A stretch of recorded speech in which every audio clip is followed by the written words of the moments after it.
জীবনের পঞ্চমহাভূতের মধ্যে একটা তত্ত্ব হলো বায়ু। বায়ু যাকে কিনা দেখা যায় না, বরং তাকে কিন্তু আমরা অনুভব করতে পারি। আর একে সব থেকে বেশি অনুভব করতে পারি তখন যখন বায়ু কম থাকে। বায়ু যদি লুপ্ত হয়ে যায় তাহলে তখনই আমরা বুঝতে পারি যে বায়ু তো নেই, এ তো সমস্যার ব্যাপার। এবার এই বায়ু দ্বারা আমরা কি শিক্ষা পাই? এই বায়ু আমাদের এই শিক্ষা দেয় যে আমাদের কখনোই অহংকার করা উচিত নয়। আমরা সকলেই কখনো না কখনো চাই যে আমাদের শ্রেষ্ঠতা, আমাদের যোগ্যতা, আমাদের মাহাত্ম্য এই সংসার বুঝতে পারুক। আর নিজের মাহাত্ম্য প্রমাণ করার জন্য শক্তি দেখানোর কোনো প্রয়োজন নেই। কারণ যখন কোনো ব্যক্তি, এই সমাজ, এই সংসার আপনাকে নিজের থেকে দূরে করে দেবে, আপনার থেকে দূরে চলে যাবে, তখন আপনার মাহাত্ম্য কি তার আভাস সে নিজে থেকেই অবশ্যই পেয়ে যাবে। আপনার কিছুই করার প্রয়োজন নেই। বায়ুর মতো হয়ে উঠুন। বায়ু যার কিনা কোনো ভার নেই, কিন্তু যখন সময় আসে, যখন সে তুফানের রূপ নেয়, তখন অত্যন্ত বড় বড় বিধ্বংসী কাজ সে করে ফেলে। আর তখন এর শক্তির কোনো তুলনাই হয় না। বায়ু যে নিজের সঞ্চালন দ্বারা পৃথিবীকে প্রাণ দেয়, নিজের পরিবহন দ্বারা এই মেঘ সৃষ্টি করে, এই ধরিত্রীর তৃষ্ণা নিবারণ করে। বায়ুর মতো যদি আপনি হয়ে উঠতে পারেন তাহলে হালকা হয়ে যাবেন, ওপরে উঠতে পারবেন এই সংসার, এই ভৌতিকতা, এই মোহ মায়া থেকে। আর তখন আপনি বুঝতে পারবেন যে প্রেম কাকে বলে। তখন আপনি বুঝবেন যে দান করাই হলো জীবন। তাহলে আসুন আর আমার সাথে ভালোবেসে বলুন, রাধা রাধা। জীবনের পঞ্চমহাভূতের মধ্যে একটা তত্ত্ব হলো আকাশ। আকাশ যা কিনা নিরাকার, যার কোনো আকার নেই। আকাশ যা হলো অনন্ত। আর আমাদের সবসময় মনে হয় যে এই আকাশ আমাদের সাথে জড়িয়ে রয়েছে। কেন? এবার এই আকাশ আমাদের জন্য কি না করে। আকাশ আমাদের ওড়বার স্বাধীনতা দেয়। আকাশ মেঘকে ধারণ করে যাতে আমাদের তৃষ্ণা মিটতে পারে। এই আকাশ সূর্য এবং চন্দ্রকে তার যথাস্থান দেয় যাতে আমরা প্রকাশও পেতে পারি, আবার অন্ধকারও, যাতে আমাদের জীবনে সামঞ্জস্য বজায় থাকে। আকাশের থেকে অনেক কিছুই শেখার রয়েছে।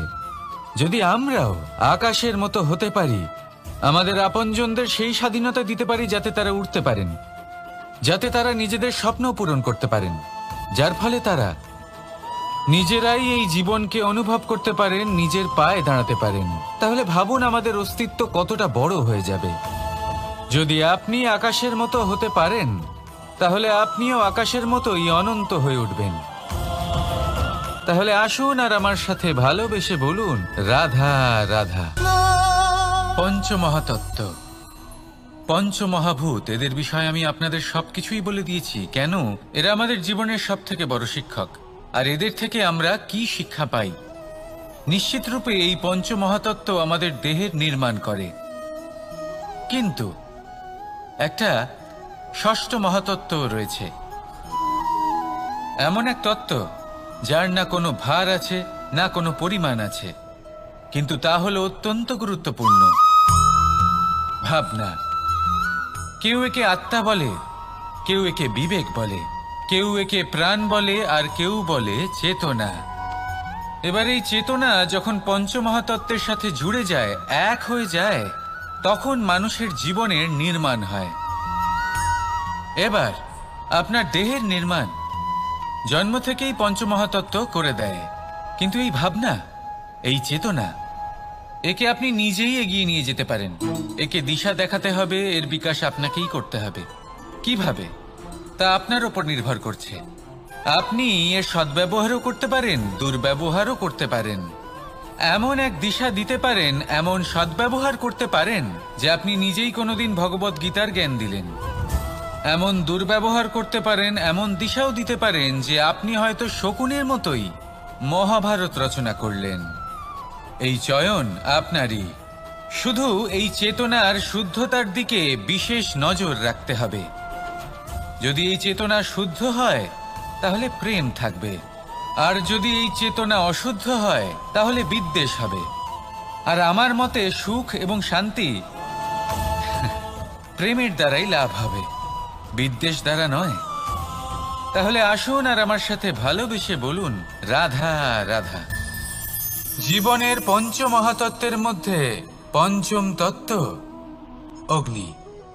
অগ্নি যা জ্বালাতে সাহায্য করে, কিন্তু তা উত্তাপও প্রদান করে। নিশ্চিত রূপে অগ্নি আমাদের জ্বালিয়ে দিতে পারে, কিন্তু আপনি কি কখনো এটা ভেবে দেখেছেন যে আগুন, তাকে নিজেকে কতটা জ্বলতে হয়, তাকে নিজেকে কতটা তাপ সহ্য করতে হয়?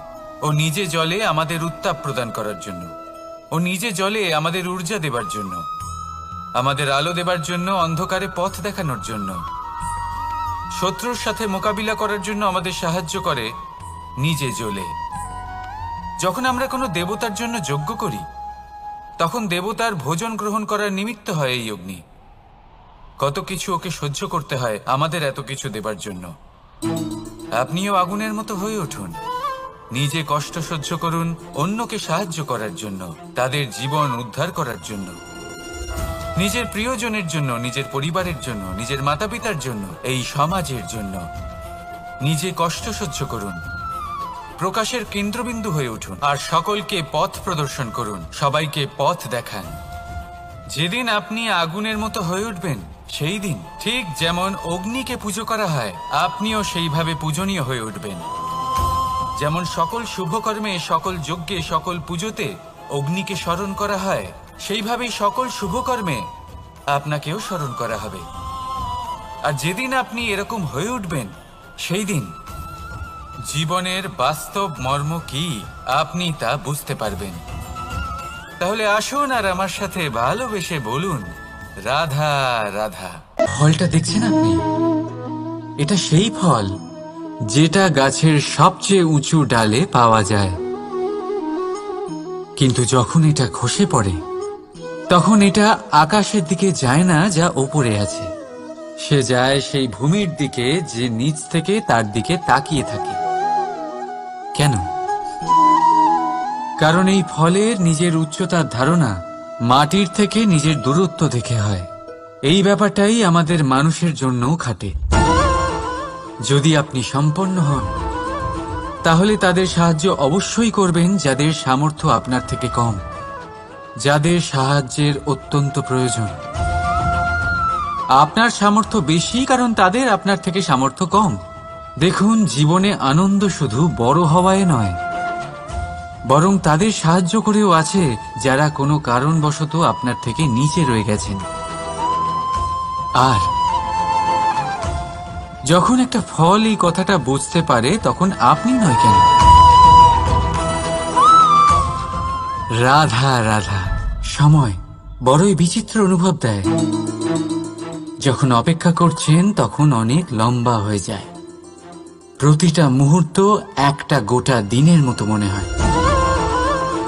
ঠিক সেইভাবেই যদি কোথাও যেতে দেরি হয়, তখন সময় দৌড়তে থাকে, প্রসন্নতায় বয়ে যায় আর নিরাশায় থমকে যায়।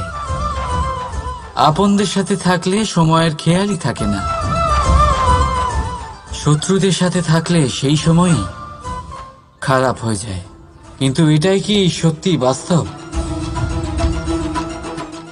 না, সময় তো সময়ই হয়, নিজের গতিতেই চলে সে। শুধু সেই গতির আভাস আমাদের মানসিক অবস্থা অনুযায়ী বদলে যেতে থাকে। তাই এই সমস্যা সময়ের নয়, আমাদের মানসিকতা। তাই নিজেকে খুশি রাখুন, অন্যদেরও খুশি রাখুন। আগের সমস্ত ঘটনা ভুলে যান আর একটা উজ্জ্বল ভবিষ্যতের দিকে অগ্রসর হন। সময় সব সময় ভালোই লাগবে। প্রেম করুন সবার সাথে, সময় সব সময় সুখেই কাটবে। রাধা রাধা। অগ্নি জীবনে খুব মহত্বপূর্ণ হয়। এই অগ্নি, এই অগ্নি উজ্জ্বলতা হয়ে আমাদের জীবিত রাখে। কিন্তু ভাবুন, যদি এই উজ্জ্বলতা ক্রোধের অগ্নি হয়ে দিকভ্রষ্ট হয়, তাহলে কি হবে?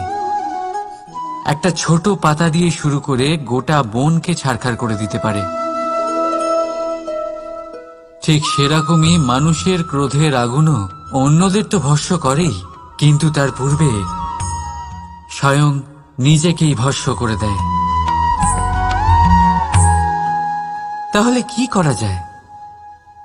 কি করে নিয়ন্ত্রণ করা যায় তাকে? উত্তর হলো তাতে জল ঢেলে দিয়ে, জলের মতো বইতে দিনে কি।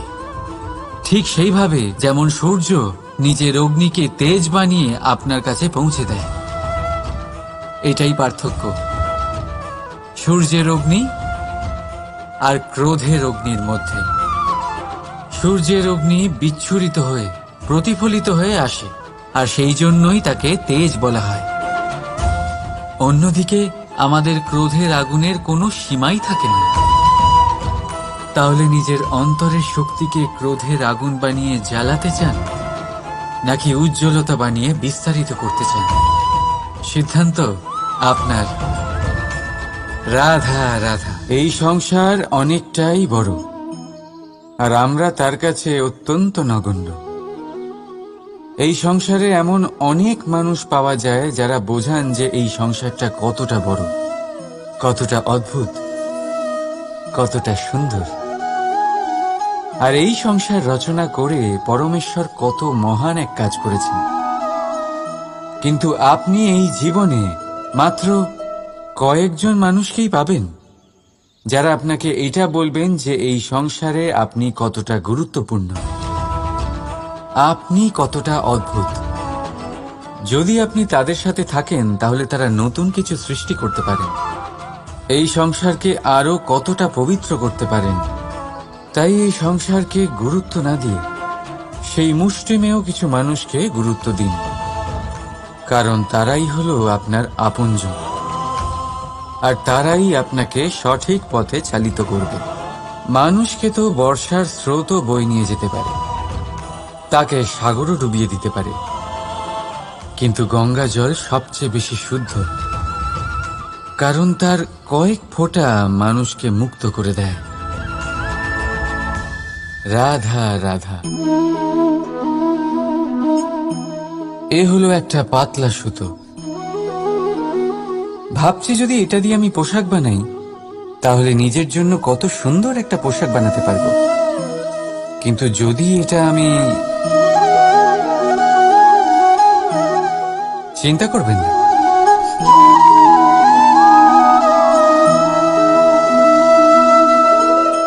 দেখুন এই সুতো জোড়া লেগে গেল। শুধু পার্থক্য হচ্ছে এটাই যে আগের মতো এটা আর সরল নেই, আর এটার দৈর্ঘ্য আগের থেকে কিছুটা কমে গেছে। এই সংসারে প্রেমের সাথেও ঠিক এটাই হতে পারে। প্রেমের এই সুতো যা দুই মানুষকে একসাথে বেঁধে রাখে, অহংকার আর স্বার্থের আঘাত সে সহ্য করতে পারে না, ছিঁড়ে যায়। চেষ্টা করলে আবার এই সম্পর্ক হয়তো জোড়া লাগতে পারে, কিন্তু তা আগের মতো কখনোই থাকে না, কারণ মনে গিট পড়ে যায়। সেই জন্য প্রেমকে স্নেহের সাথে সামলে রাখুন, অহংকার আর স্বার্থের থেকে দূরে থাকুন। রাধা রাধা।